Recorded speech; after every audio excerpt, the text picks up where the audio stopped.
সরকারের আপনাদের জনগণের জীবনযাত্রার মান উন্নত করা হচ্ছে সরকারের উদ্দেশ্য, দেশ উন্নত করা সরকারের উদ্দেশ্য। আমাদের কিন্তু আপনাদেরকে টাকা দিয়ে টাকা খাটানোর উদ্দেশ্য নাই আমাদের। আপনি বুঝতে আপনার বাকি থাকে তাহলে ওই ৫,০০০ এর 5% আপনার কত আসে সেটাই এক কিস্তির আসলের সাথে যুক্ত হবে। আপনি কি বুঝতে পারছেন? এটা হচ্ছে ক্রমহ্রাসমান হারে আপনার কিস্তির টাকা আসবে। ক্লাসে ভাই আসা আর যাওয়া ভাই এটা বললে আপনি নিজেই হচ্ছে নিজের ক্ষতি ডেকে আনবেন।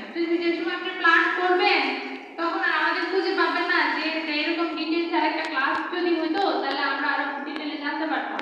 তখন আর ক্লাস হবে না। ওই যিনি আছেন উনি আপনাদের সহযোগিতা।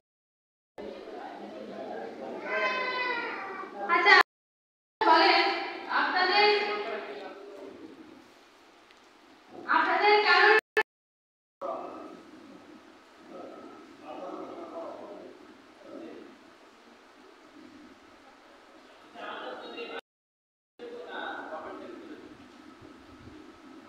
আচ্ছা বসেন, ধন্যবাদ। বায়োগ্যাস প্ল্যান্ট পরিচালনায় যদি কখনো সমস্যা হয় সেই ক্ষেত্রে রিদওয়ান সাহেব আছেন আপনার মনোরঞ্জন উপজেলার দায়িত্বে।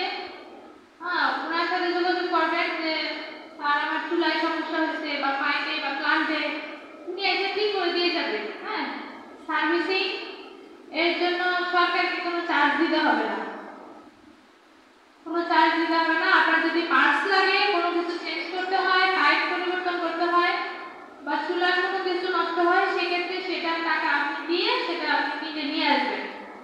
আমরা বলবো না যে আমার কাছে টাকা দেন, বুঝতে পারছেন? আপনাকে যে আমরা ঋণের টাকাটা দিব সেটা কিন্তু আমরা টাকা খরচ করবো না। আমাদেরই ইঞ্জিনিয়ার, আমাদেরই কিন্তু এই যে রেদওয়ান সাহেব, আমাদেরই কিন্তু মিস্ত্রি, আমাদের সরকারি প্রশিক্ষণপ্রাপ্ত বিশেষ প্রশিক্ষণপ্রাপ্ত মিস্ত্রিগুলো ওনারা কিন্তু সাধারণ কোনো রাজমিস্ত্রি না। আপনি যে প্ল্যান্টটা নির্মাণ করবেন এটা রাজমিস্ত্রির কাজ যদিও, কিন্তু এটা সাধারণ রাজমিস্ত্রি এটা পারবে না, বুঝতে পারছেন? জি। এটার জন্য আমাদের স্পেশাল মিস্ত্রি আছে সরকারি। হ্যাঁ, তাহলে এগুলো সবই আমরা দিব। আপনি শুধু চেক নিয়ে টাকা তুলে নিজের টাকা নিজে হাতে খরচ করবেন। কোথায় দিতে হচ্ছে, কাকে দিতে হচ্ছে সেটা আপনাকে আপনি হিসাব করে খরচ করবেন। আমরা আপনার টাকা ধরি না, বুঝতে পারছেন? আমরা আসছি জনগণকে সহযোগিতা করার জন্য, কারণ সমস্যা করার জন্য আসিনি। আপনার কি কি সুবিধা হবে, আমরা আপনাদের কি কি উপকারে আসতে পারি আপনারা আমাদেরকে জানাবেন।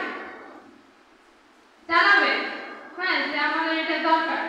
আপাতত আমরা আপনাদেরকে ঋণ সহযোগিতা দিয়ে সহযোগিতা করতে পারছি। হ্যাঁ, আর অন্যান্য যে সার্ভিসিং যেগুলো থাকে সব সময় সেটা জানাবেন, এসে ঠিকঠাক করে দিয়ে যাবে, দেখে যাবে। আর তেমন কোনো খরচ এখানে নাই।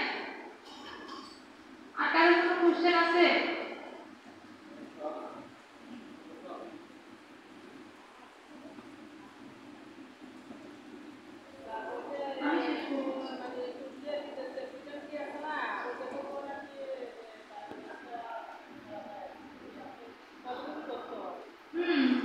ঠিকই শুনেছেন আপনি।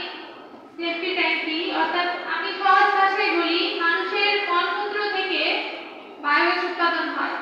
প্রথম সংজ্ঞা তো এটাই ছিল, বায়োগ্যাস কি? পচনশীল দ্রব্য থেকে যে গ্যাস পাওয়া যায় সেটাই বায়োগ্যাস, বলেছিলাম না? জি। তাহলে মানুষের মলমূত্র তো পচনশীল, তাই না? জি।